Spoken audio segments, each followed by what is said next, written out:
कल हम बात कर रहे थे लास्ट में रेजिस्टेंस एंड रेजिस्टिविटी का variation with temperature for insulators. Conductor के बारे में हमने पढ़ लिया था पिछली क्लास में। अगर बात क्लियर है तो यस लिखो, ठीक है। तो क्या कहानी है? Variation of resistivity and resistance with temperature for insulators. ठीक है भाई। अब क्या कहानी बेटा हमारे पास, ध्यान से सुनो। मैं क्या कह रहा हूं, इफ टेम्परेचर इंक्रीजेस, या पहले उससे पहले हम बात करें, free electrons in insulator are negligible। Free electrons insulator में नेग्लिजिबल होते हैं, ठीक है, इतनी बात। Therefore current is tending to zero on application of battery across the insulator। मानते हो या नहीं? अगर हम बैटरी लगाते हैं इंसुलेटर के अक्रॉस तो करंट क्या होगा? जीरो होगा। अरे यस और नो? ठीक है। अब क्या कहानी है? Now if temperature is increased there will be increase in small n, that is concentration of free electrons। हाँ या ना? वही फ्री इलेक्ट्रॉन बढ़ेंगे क्या? प्रोड्यूस होना शुरू होंगे, ठीक है, इतनी बात। तो अब अगर हम बैटरी लगाते हैं तो क्या होगा? सो ऑन एप्लीकेशन ऑफ, चलो ये लिखने की जरूरत नहीं है, मान के चलेंगे बैटरी लगाया हुआ है हमने। सो आई इंक्रीजेस, नाउ टेम्परेचर बढ़ने पर आई बढ़ गया तो रेजिस्टेंस एंड रेजिस्टिविटी क्या कर गए? घट गए, ठीक है, इतनी बात। अब यहां पर क्या होता है? अगर मैं फॉर्मूला देखूं, rho is equal to rho naught 1 plus alpha delta T plus beta delta T square and so on, या R is equal to R naught 1 plus alpha delta T plus beta delta T square and so on. इसमें alpha beta gamma dash dash are negative, तभी घटेगा। हाँ या ना? अरे yes और no? ठीक है। अब इसमें अल्फा बीटा गामा क्या हो गए? नेगेटिव हो गए, तो घटेगा। अगर टेम्परेचर छोटा है for small delta T, R is equal to R naught 1 plus alpha delta T, discuss कर चुके हैं हम।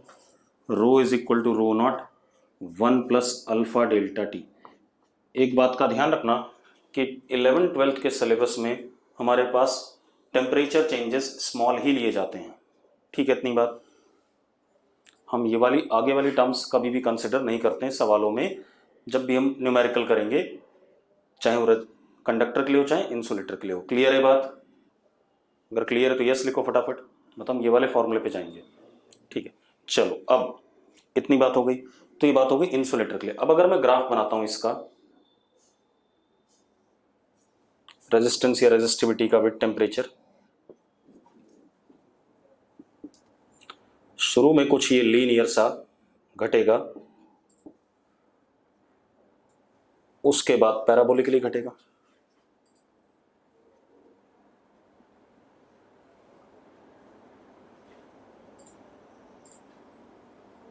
यस और नो,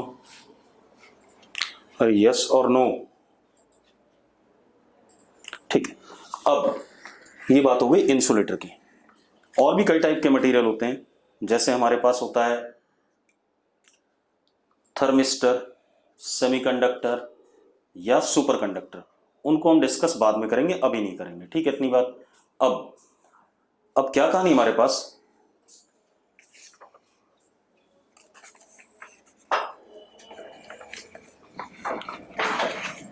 अब मेरी बात सुनो। अब 10th में एक सवाल करते थे, उसको जरा दोबारा से रिकैप कर लें। हमारे पास एक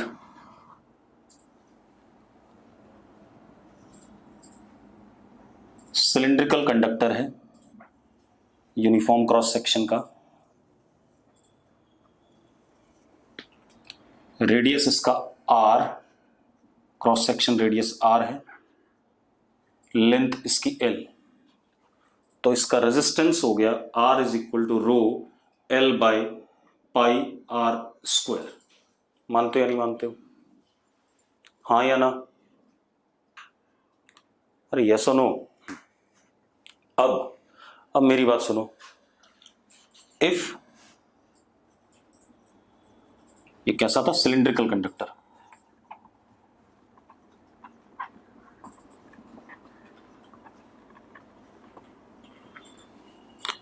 if conductor is stretched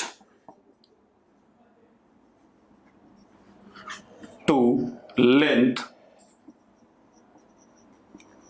NL, length इसकी n टाइम्स कर दी गई,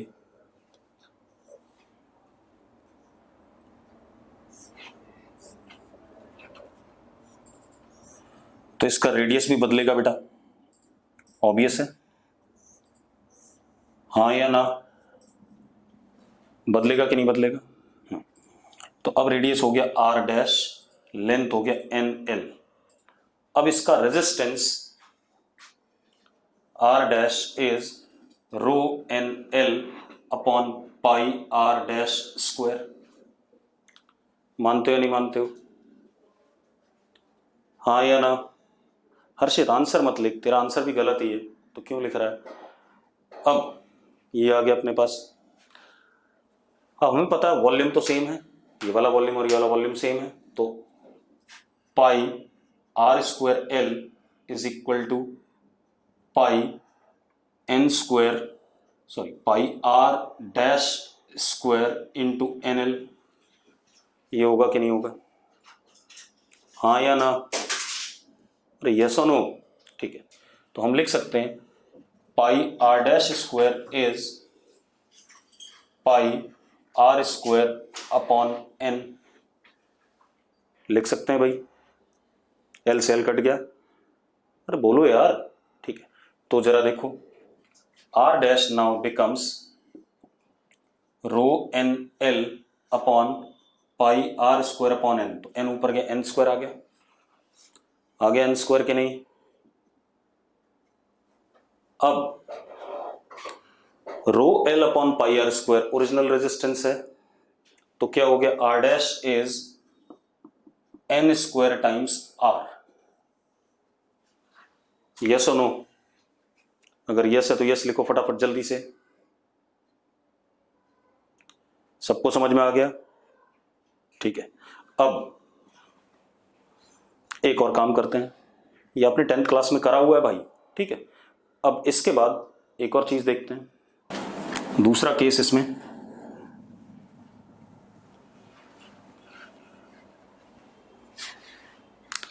if conductor is stretched such that r dash becomes nr, r dash कितना हो गया, nr हो गया, लेंथ l डैश। अब रेडियस में चेंज किया हमने, रेडियस n टाइम्स कर दिया, अरे क्लियर है, पिछले में हमने लेंथ बदली थी, इसमें हमने रेडियस बदल दिया, अरे क्लियर है कि नहीं, ठीक है। DPS लिख रहा है, बाकी लोग। अब क्या कहानी है, r dash is equal to rho l dash upon pi n square r square. हाँ या ना? ठीक है, कोई दिक्कत नहीं इसमें, किसी को इशू है नहीं। अब आप एक चीज देखो, अगेन वॉल्यूम इक्वेट करो, pi R square L is equal to pi N square R square L dash, हाँ या ना? तो पाई आर स्क्वायर से पाई आर स्क्वायर कट गया, L dash is L by N square. ठीक है, इतनी बात तो डाल देते हैं बेटा, rho L upon N square, तो क्या हो गया एन की पावर 4 पाई आर स्क्वायर। तो new resistance becomes R dash is are upon N की पावर 4। क्लियर है सबको? अगर क्लियर है तो यस लिखो फटाफट। तो अगर रेडियस आप चेंज करते हो, मतलब एन टाइम करते हो, तो आर अपॉन एन की पावर 4।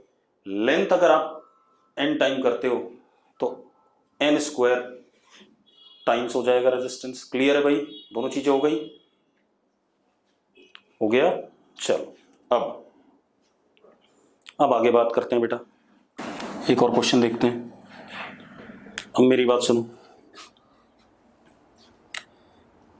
हमारे पास एक R1 रेजिस्टेंस है जिसका coefficient of resistance, temperature coefficient of resistance alpha 1 है। R2 रेजिस्टेंस है, इसका अल्फा 2 है। टेम्परेचर 0 डिग्री सेल्सियस पे रेजिस्टेंसेस थे R1 and R2। Alpha 1 alpha 2 क्या है? टेम्परेचर कोफिशिएंट्स ऑफ रेजिस्टेंस या रेजिस्टिविटी, जो भी कहो। अरे क्लियर है?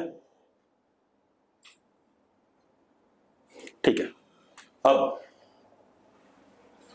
अब क्या कहा गया? पहला question, if R1 and R2 in series then equivalent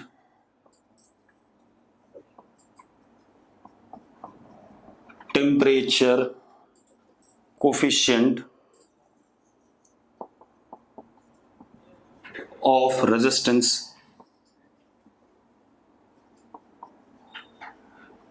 बताना है आपने। ठीक है, अल्फा इक्विवेलेंट बताना है। इंडिविजुअली R1 का अल्फा क्या है? अल्फा 1। R2 का क्या है? अल्फा 2। अरे क्लियर है? करना चाहोगे? रमेश बोल रहा है अल्फा 1 प्लस अल्फा 2, लेकिन मेरे ख्याल से आंसर गलत है रमेश का। चलो अब मैं देखता हूं। देखो, टेम्परेचर 0 पे R equivalent is R1 plus R2, हाँ या ना? हर्षित आंसर गलत है तेरा, तो मत बोल बार बार, ठीक है? जब एक बार अगर मैं किसी का आंसर देख के जवाब नहीं दे रहा हूं तो इसका मतलब उसका आंसर गलत है, ठीक है? अब सुमित तेरा भी आंसर गलत है। अब आंसर मत लिखो, मैं कर रहा हूं। R equivalent is equal to R1 plus R2 होगा टेम्परेचर 0 पे। अब अगर मैं टेम्परेचर चेंज करूंगा तो ये भी चेंज करेगा, ये भी चेंज करेगा और ये भी चेंज करेगा। तो टेम्परेचर के साथ तीनों का वेरिएशन है, तो मैं डिफरेंशिएट कर रहा हूं विद रिस्पेक्ट टू टेम्परेचर। तो d R equivalent by d t is equal to d R one by d t plus d R two by d t. इस स्टेप में अगर कोई डाउट है, अगर क्लियर है तो क्लियर लिखो फटाफट। क्लियर है तो जल्दी से क्लियर लिखो भाई। ठीक है, अब मैंने एक चीज पढ़ाई थी आपको, टेम्परेचर कोफिशिएंट की डेफिनेशन होती है alpha is equal to 1 upon R d R by d t. याद है कल बताया था मैंने? बताया था भाई? ठीक है, ठीक। अब जरा देखो, तो d R by d t क्या होगा? Alpha into resistance. D R by d t क्या होगा? Alpha into resistance. तो बेटा जरा देखो, d R equivalent by d t को मैं लिख सकता हूं alpha equivalent into R equivalent. लिख सकता हूं या नहीं इस चीज को? इसको क्या लिख सकता हूं? Alpha 1 R1 plus alpha 2 R2। इस स्टेप में कोई दिक्कत है? अगर क्लियर है तो क्लियर लिखो फटाफट जल्दी से। अब जरा देखो, तो alpha equivalent is alpha 1 R1 plus alpha 2 R2 upon R equivalent is R1 plus R2। ये आ गया रिजल्ट। आगे कि नहीं आ गया? अरे यस और नो? अगर ये 3 होते, ठीक है, तो alpha 1 R1 plus alpha 2 R2 plus alpha 3 R3 upon R1 plus R2 plus R3 हो जाता। मतलब हम इसको ऐसे लिख सकते हैं, alpha equivalent is summation alpha I R I upon summation are आई। हाँ या ना? हाँ या ना? फिर मैं एक आधे से पूछ लेता हूं, आर आई से आर आई काट दूं? भाई इस आर आई से इस आर आई को काट दूं क्या? हर्षित, काट दूं इसे? अरे रमेश क्या कर रहा है? नहीं काट सकता भाई, कैसी बातें कर रहे हो? ठीक है, अब सुनो भाई, चलो अब देखो अगला। अगर R1 R2 किस में है? पैरेलल में है। पैरेलल वाला करते हैं, ये आप लोग करोगे। देन आपको टेम्परेचर कोफिशिएंट इक्विवेलेंट रेजिस्टेंस का बताना है। बताना चाहोगे? मैंने ये नहीं पूछा क्या करके आएगा, आंसर निकालो। नॉन मेड वालों, नॉन मेड वाले हैं नहीं क्या क्लास में आज? चलो मैं बता देता हूं, देखो एक minute. 1 upon R equivalent is equal to 1 upon R1 plus 1 upon R2। कोई दिक्कत है इसमें? अब R1 R2 और R इक्विवेलेंट तीनों टेम्परेचर के फंक्शन हैं, तो तीनों को डिफरेंशिएट कर दिया विद रिस्पेक्ट टू टेम्परेचर, तो कितना आ गया? Minus 1 upon R square equivalent. तो 1 अपॉन R इक्विवेलेंट का square d R equivalent by d t is equal to 1 upon R1 square d R equivalent, sorry d R1 upon d t plus 1 upon R2 का square d R2 upon d t. तो सब में minus था, minus cut गया। ठीक है भाई, अरे क्लियर है तो यस लिखो। अगर आपको कोई दिक्कत नहीं तो यस लिखो फटाफट। ठीक है, अब मुझे पता है D R by d T होता है अल्फा इंटू आर, तो क्या लिखा मैंने? 1 अपॉन आर इक्विवेलेंट का square alpha equivalent into R equivalent is equal to 1 upon R1 का square R1 alpha 1 plus 1 upon R2 का स्क्वायर अल्फा 2 R2। मानते हो या नहीं मानते हो? अगर ये स्टेप क्लियर है तो यस लिखो। ठीक है भाई, अब जरा देखो कुछ चीजें गायब हो गई। ये इससे कट गया, ये इससे कट गया, ये इससे कट गया, तो क्या आ गया? Alpha equivalent upon R equivalent is equal to alpha 1 upon R1 plus alpha 2 upon R2। Alpha equivalent is equal to R equivalent alpha 1 R2 plus alpha 2 R1 upon R1 R2, और R equivalent क्या होगा? R1 R2 upon R1 plus R2। ये इससे cut गया, तो जरा देखो alpha equivalent क्या आ गया?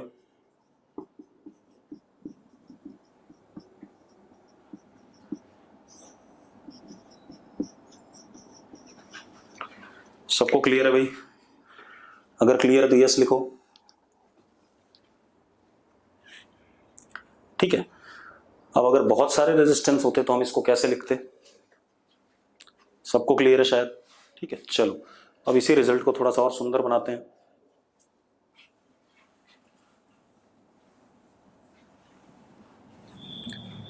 मैंने क्या करा, न्यूमरेटर और डिनोमिनेटर दोनों को R1 R2 से डिवाइड कर दिया, तो क्या बना? Alpha equivalent is alpha 1 upon R1 plus alpha 2 upon R2 upon 1 upon R1 plus 1 upon R2। ऐसा बना कि नहीं बना? देखो जरा, न्यूमरेटर और डिनोमिनेटर दोनों को R1 R2 से डिवाइड कर दिया, ये रिजल्ट बनेगा कि नहीं बनेगा? तो अब अगर बहुत सारे रेजिस्टेंसेज हैं पैरेलल में, तो alpha equivalent is simply summation alpha I upon are I upon summation 1 upon are आई। हाँ या ना? यस और नो? जल्दी यस लिखो अगर क्लियर है तो। अब इसके बाद हम एक और बात करें। अब हम दोबारा से आते हैं बैटरी पे, बैटरी को दोबारा से एनालाइज करते हैं एक बार, ठीक है? दोबारा वही चीज़ रिपीट होगी ज़्यादातर, ठीक है? तो एक बार दोबारा से उसे एनालाइज कर लें बैटरी को, ठीक है? फिर हम सर्किट्स पे आएंगे, ठीक? तो बैटरी देखो, बैटरी में हमारे पास क्या होता है? एक हायर पोटेंशियल वाला टर्मिनल, एक लोअर पोटेंशियल वाला टर्मिनल,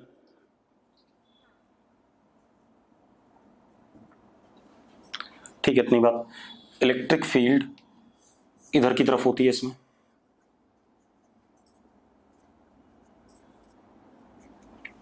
ठीक है? इतनी बात। अब for ideal battery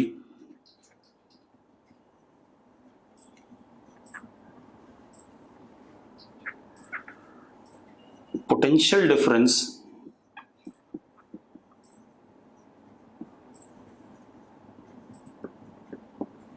across terminals is fixed, हमेशा फिक्स रहेगा भाई, कभी नहीं चेंज करेगा, ठीक है? इतनी बात। मैं ईएमएफ डिफाइन करने जा रहा हूं, अभी बताता हूं, ठीक है? इतनी बात। अब हम इस बैटरी को एक्सटर्नल सर्किट में लगा देते हैं,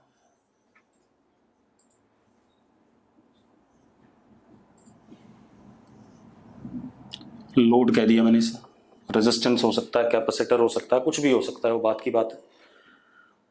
अब एक बात बताओ यार, आप कैसे पढ़ना चाहोगे? इलेक्ट्रॉन्स के फ्लो के हिसाब से या पॉजिटिव चार्ज के फ्लो के हिसाब से? देखो, पॉजिटिव चार्ज से पढ़ने में हमें अच्छा लगता है, थोड़ा सा जल्दी समझ में आता है, ठीक है? तो अब जरा देखो, positive charge from this terminal, क्योंकि हायर पोटेंशियल है, will flow to lower potential by itself in external circuit. Yes और नो? अरे हाँ या ना? ठीक है। तो अब या अगर इलेक्ट्रॉन से पढ़ना चाहो तो negative charge will flow from lower potential to higher potential by itself, एक ही बात है, उससे कोई फर्क पड़ने वाला नहीं है। तो हमने क्या लिखा? Positive charge flows from higher potential to lower potential by itself in external circuit.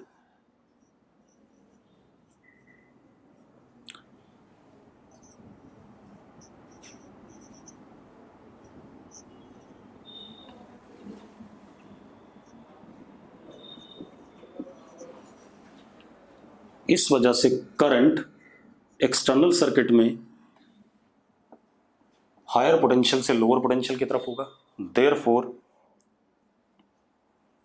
I is directed from higher potential to lower potential in external circuit. ठीक है भाई? अरे क्लियर है? अब एक बात देखो, अगर ये पॉजिटिव चार्ज यहाँ के एक्यूमुलेट होने लगे, इकट्ठा होने लगे, तो इसका पोटेंशियल बढ़ेगा और यहाँ से निकल रहा है तो इसका घटेगा। लेकिन हमें पोटेंशियल डिफरेंस मेंटेन करना है, यस और नो? हमें क्या करना है?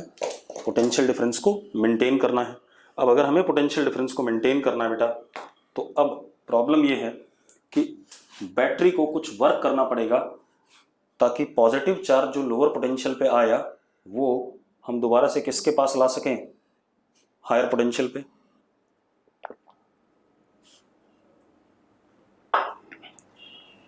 तो इसका मतलब यहां पे जो DQ आया उसको इधर की तरफ कोई ना कोई फोर्स ले जा रहा है, एक्सटर्नल एजेंट। वो केमिकल एक्शन हो सकता है बैटरी का, ज़्यादातर आपकी बैटरी केमिकल एक्शन की बनी हुई है, ठीक है। लेकिन जब ये इसको इधर ले जा रहा होगा तो इस पे इस डायरेक्शन में एक इलेक्ट्रोस्टैटिक या इलेक्ट्रिक फोर्स लग रहा होगा, that is DQ into E vector, इधर की तरफ। यस और no?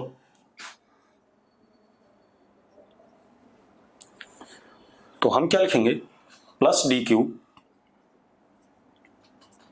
is moved by external agent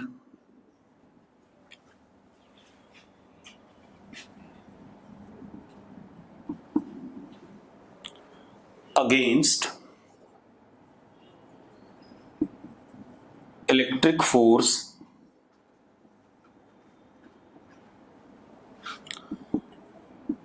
inside battery from lower potential to higher potential। हाँ या ना? मतलब पॉजिटिव चार्ज बैटरी के अंदर लोअर से हायर मूव कराते हैं। कौन मूव कराता है? External agent. या एक्सटर्नल एजेंट को ही हम क्या कहते हैं, इस चीज को हम क्या कहते हैं, फोर्स ऑफ बैटरी।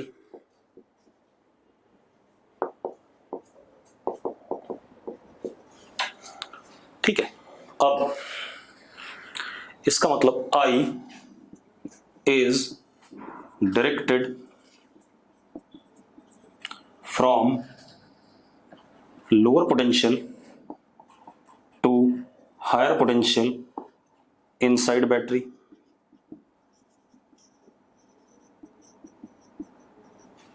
यस और नो? हाँ या ना? अब एक चीज और पता चल रही है कि जो हमारे पास क्या कहते हैं चार्ज का फ्लो है वो हमारे पास हायर से लोअर हुआ एक्सटर्नल सर्किट में अपने आप। तो इस दौरान यहां से लेकर के इस दौरान, इस ड्रामे के दौरान जब ये हो रहा है, पोटेंशियल एनर्जी डिक्रीजेस। हाँ या ना? पोटेंशियल एनर्जी डिक्रीजेस और नॉट? ठीक है। और इस दौरान पोटेंशियल एनर्जी, क्योंकि आप अगेंस्ट इलेक्ट्रिक फोर्स चल रहे हो, पोटेंशियल एनर्जी इंक्रीजेस। मैंने एग्जांपल से ही बताया था कि भाई छत पे मैंने किसी को खड़ा करा, मान लो हर्षित को खड़ा करा, और हल्का सा छू दिया, वो छत से अपने आप नीचे गिर गया, पोटेंशियल एनर्जी घट गई। अब उसको ऊपर उठा के ले जाएंगे दोबारा से छत पे गिराने के लिए, तो पोटेंशियल एनर्जी क्या करेगी, बढ़ेगी। क्लियर इतनी बात? And work done against gravitation force होगा। तो वही कहानी यहाँ चल रही है। अब ये हमारे पास इशू आ गया। अब जो डेफिनेशन मुझे देनी है ईएमएफ की वो क्या है? ठीक है, इतनी बात। ईएमएफ की कई डेफिनेशन है, एक डेफिनेशन हम अभी यहां देंगे, बाकी डेफिनेशन हम बाद में देखेंगे। ठीक है, इतनी बात। अब जरा देखो, अब क्या कहानी हमारे पास, हमें डिफाइन करना है EMF of battery.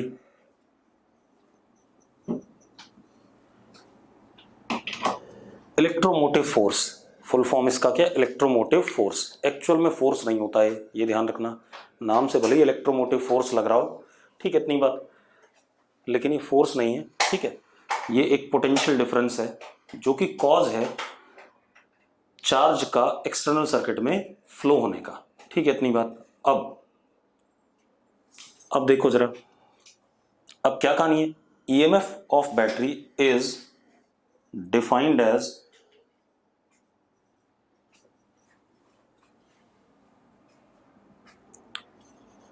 work done by external agent or by battery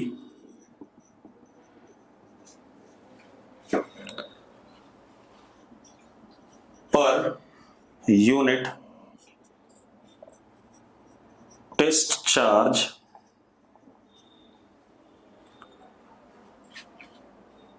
in moving test charge from lower potential terminal to higher potential terminal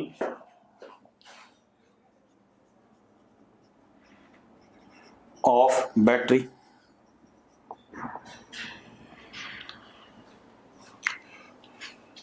तो इसी को हम एक और चीज कह सकते हैं कि भाई अब जरा देखो, हम ऐसे भी डिफाइन कर सकते हैं कि it is defined as work done against electric force in moving unit positive, मतलब work done by against electric force per unit test charge in moving test charge from lower potential terminal to higher potential terminal of battery.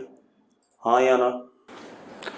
तो हम इसी को ऐसे भी लिख सकते हैं कि work done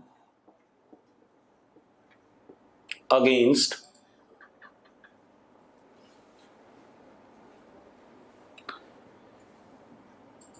electric force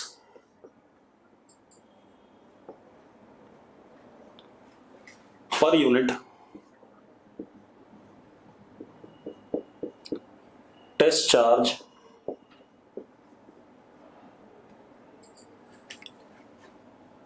in moving test charge from lower potential to higher potential of battery। तो मैथमेटिकली क्या हो गया, dW is F external into D। अगर ये डिस्टेंस सेपरेशन D है मान लेते हैं, dW is F external into D, अगर टर्मिनल्स के बीच में सेपरेशन D है।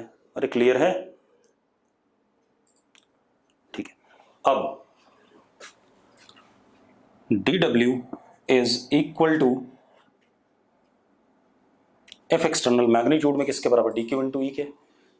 तो कितना हो गया, dQ into E into D। ऐसा हो गया कि नहीं हो गया? हाँ या ना? अब जो EMF है that is dW upon dQ, this is defined as what EMF, it is electric field into separation between the plates. हाँ या ना? यस और नो?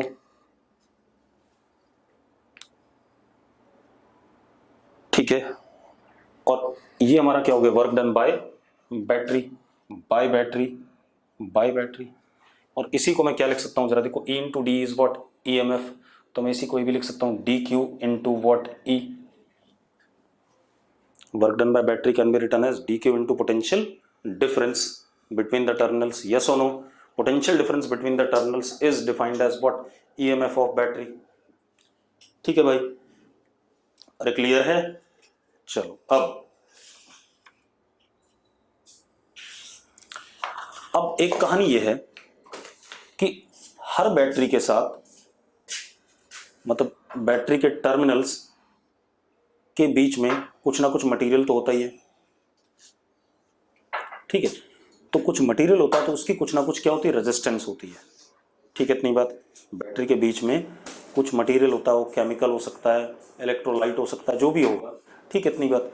तो उसकी कुछ ना कुछ क्या होगी, रेजिस्टेंस होगी। तो उसको हम कहते हैं internal resistance of battery.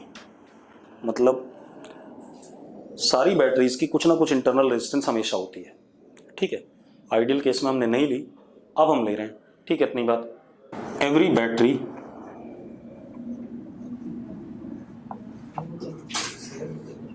possess some internal resistance।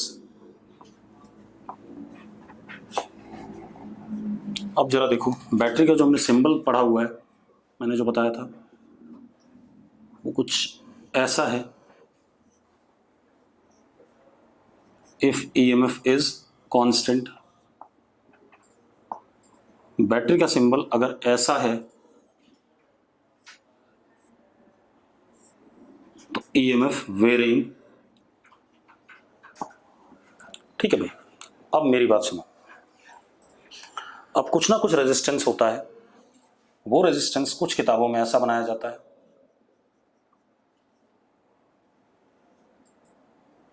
Battery के एक साइड में बना दिया E and this R is what, internal resistance, small r से डिनोट करूंगा।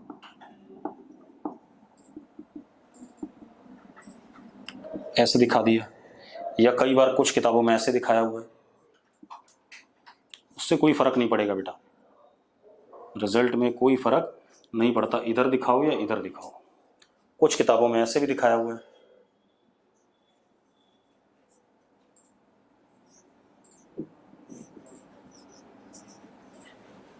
ठीक है, इतनी बात। तो symbolic representation of non ideal battery is any one of these, आप कुछ भी ले सकते हो जैसा सर्किट में गिवन हो। अंग्रेजों की किताबें देखोगे तो ऐसे, हमारी किताबों में ऐसे दिखा रखा है, ठीक है, इतनी बात, कोई दिक्कत नहीं इसमें। यस और नो, अरे यस और नो जल्दी बोलो। ठीक है, अब क्या कहानी है,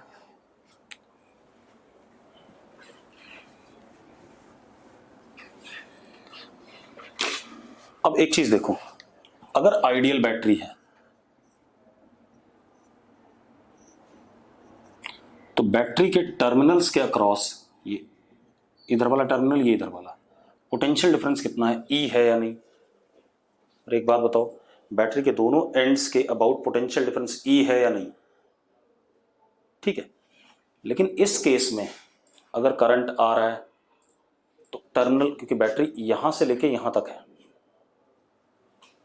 तो इस केस में पोटेंशियल डिफरेंस कुछ अलग हो सकता है अगर करंट इस बैटरी में आ रहा है या जा रहा है। सेम इसके साथ, सेम इसके साथ, यस और नो, अरे यस और नो, ठीक है। तो हम क्या डिफाइन करने जा रहे हैं, terminal potential difference across non ideal battery, या battery having some internal resistance, ठीक है, इतनी बात। Terminal potential difference across battery, ठीक है, इतनी बात। तो बैटरी के टर्मिनल्स के अक्रॉस जो पोटेंशियल डिफरेंस है उसको डिफाइन करने जा रहे हैं। अब जरा देखो एक minute,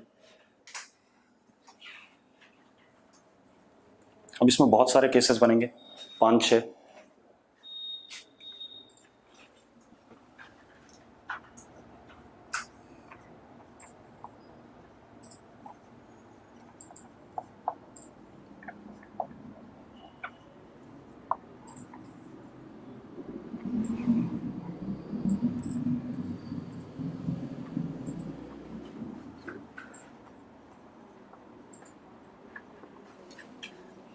terminal potential difference across battery.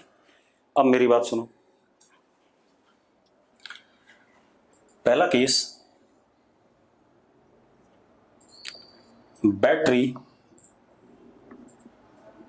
Acts as source, मतलब बैटरी एनर्जी प्रोवाइड करेगा, battery acts as what, source, किसी लोड को एनर्जी प्रोवाइड करेगा। तो देखो जरा कैसे,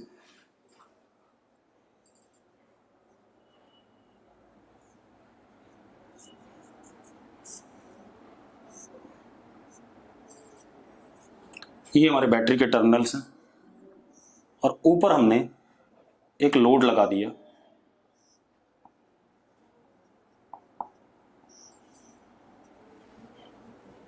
ठीक है, ये ए और ये B are terminals of battery. मेरी बात सुनो, ये किसका एग्जांपल हो गया, मैं बता देता हूं। जैसे जब आप मोबाइल को यूज करते हो, ठीक है, इतनी बात, तो मोबाइल की battery provides display as well as क्या कहते हैं, साउंड, डाटा, ठीक है। तो डिस्प्ले, साउंड, डाटा में जो कंजम्पशन ऑफ एनर्जी हो रहा है वो मोबाइल की बैटरी का हो रहा है, ठीक है, and those things are considered as load, ठीक है, इतनी बात। और बैटरी उस एनर्जी को क्या कर रहा है, प्रोवाइड कर रहा है। धीरे धीरे बैटरी क्या हो जाती है, डिस्चार्ज हो जाती है, क्योंकि मोबाइल की बैटरी में ऐसा मैकेनिज्म नहीं होता है कि अपने आप चार्ज को लोअर पोटेंशियल से हायर पोटेंशियल की तरफ हम ले आए, ठीक है, इतनी बात। तो मेरा पर्पस सिर्फ ये है कि मोबाइल की बैटरी जब चार्ज है उसके बाद आप उसको यूज़ कर रहे हो फॉर एनी पर्पज़, तो that battery is source and the purpose is what, load. वो चाहे स्ट्रीमिंग हो, वीडियो स्ट्रीमिंग हो, ऑडियो हो, या क्या कहते हैं डाटा हो। ठीक है, इतनी बात। अरे यस और नो, अरे कुछ बोलो यार, बड़े निकम्मे।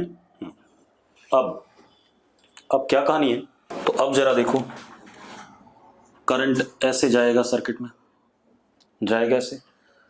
अब मुझे क्या बताना है, ए से लेके, और करंट ऐसे आएगा, मुझे ए से लेके बी के बीच में पोटेंशियल डिफरेंस बताना, उसी को हम टर्मिनल पोटेंशियल डिफरेंस कहते हैं। तो वी ए बी, ए से बी चलते हैं, तो पहले आया ई, उसके बाद उल्टा जा रहे हैं आई में, तो माइनस आई आर, ये आया कि नहीं आया? तो terminal potential difference is E minus I are, हाँ या ना? अरे हाँ या ना? बाकी लोग, हर्षित के अलावा बाकी सब मर गए हैं। ठीक है, इसका मतलब terminal potential difference is less than EMF of battery. Ayush भाई, इस बैटरी ने करंट एक्सटर्नल सर्किट में दिया, ठीक है, इतनी बात। अब तू ए से बी के बीच में पोटेंशियल डिफरेंस निकाल ले। तो ए से जब बी चलेगा तो पहले plus E minus I are, इतना ही पोटेंशियल डिफरेंस है आयुष के। नहीं, जल्दी देख भाई, ए से बी के बीच में बस वही लिख रहा हूं, और वो ई से छोटा है, मतलब terminal potential difference is less than EMF. अब दूसरी चीज, जब आपकी मोबाइल की बैटरी डिस्चार्ज हो जाती है, जब आपकी बैटरी डिस्चार्ज हो जाती है, ठीक है, इतनी बात, तब आप क्या करते हैं, उसे चार्ज करते हैं कि नहीं करते हैं भाई? अरे यस और नो? तब करंट बैटरी के अंदर आ रहा होता है कि नहीं आ रहा होता, पहले बताओ मुझे। तब करंट बैटरी के अंदर आ रहा होता है, कौन दे रहा होता है? जो भी आपका एक्सटर्नल सोर्स होता है। ठीक है, तो अब जरा देखो,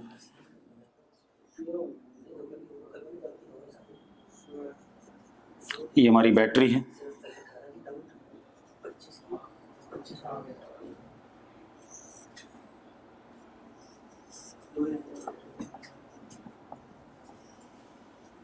क्योंकि होता क्या है, जब बैटरी डिस्चार्ज हो जाती है तो इस वाले टर्मिनल पे पॉजिटिव चार्ज खत्म हो जाता है, तो इसका पोटेंशियल लोअर हो जाता है, और इन दोनों का पोटेंशियल बराबर हो गया, तो चार्ज एक्सटर्नल सर्किट में फ्लो करना बंद हो जाता है।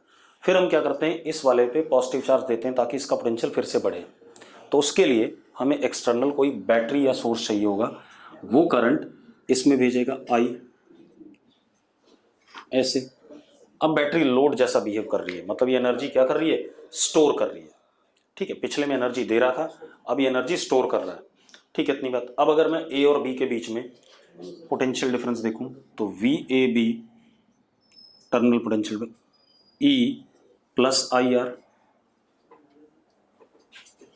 विच इज ग्रेटर देन ईएमएफ, हाँ या ना? अरे ग्रेटर देन ईएमएफ और नॉट? ठीक है भाई, तो ईएमएफ टर्मिनल पोटेंशियल डिफरेंस अब ईएमएफ से क्या हो गया, बड़ा हो गया। ठीक है, इतनी बात।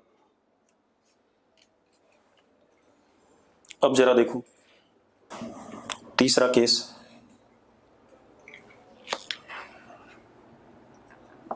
When battery is open circuit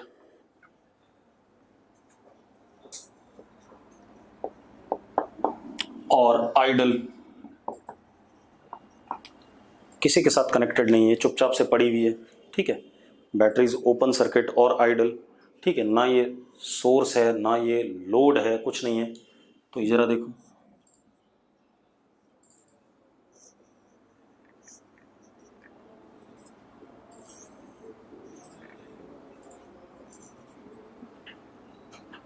अब एक बात बताओ, ओपन सर्किट में क्या करंट फ्लो करेगा?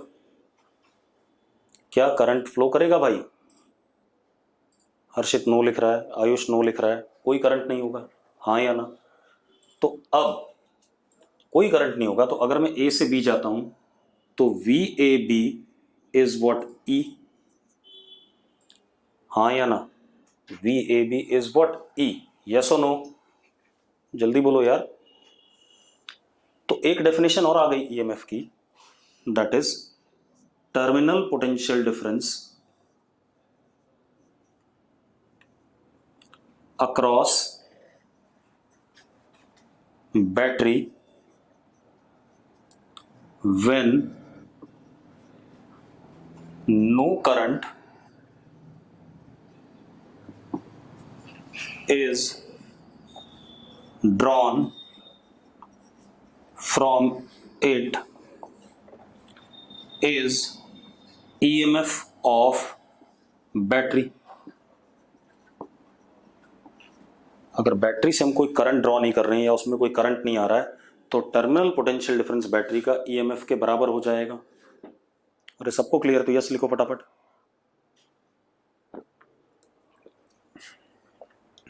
ठीक है,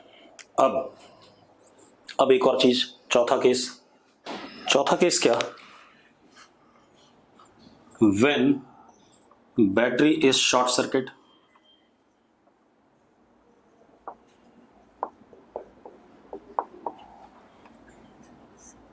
मतलब कोई लोड वगैरह नहीं लगाया गया और बैटरी के दोनों टर्मिनल्स को ऐसे जोड़ दिया गया वापस, ये ए और ये B, this is short circuit. ठीक है भाई, अब मेरी बात सुनो, इस सर्किट में करंट तो फ्लो करेगा, कितना? आई। अगर मैं लूप लॉ चलाऊं तो I is E by R. मानते हो या नहीं मानते हो? हाँ या ना? I is E by R और नॉट? अरे निकम्मो जल्दी लिखो। अब अगर मैं V A B terminal potential difference देखता हूं तो E minus I R, and what is I R? E itself. तो V A B is what? Zero. Terminal potential difference क्या हो गया? जीरो हो गया। तो अगर कहीं पर ऐसे ही ऑब्जेक्टिव में पूछ लिया जाए कि बैटरी के अक्रॉस टर्मिनल पोटेंशियल डिफरेंस, तो वो ईएमएफ से बड़ा भी हो सकता है, छोटा भी हो सकता है, बराबर भी हो सकता है और जीरो भी हो सकता है। क्लियर है? ठीक। अब ये तो हो गया हमारा, क्या कहते हैं, टर्मिनल पोटेंशियल डिफरेंस। अब हम बात करेंगे ग्रुपिंग ऑफ सेल्स की, क्योंकि अब हम सर्किट एनालिसिस पे आने वाले हैं। ठीक है, इतनी बात, ग्रुपिंग ऑफ सेल्स। ठीक, चलो आज यही क्लास छोड़ेंगे, कल हम ग्रुपिंग ऑफ सेल्स देखेंगे।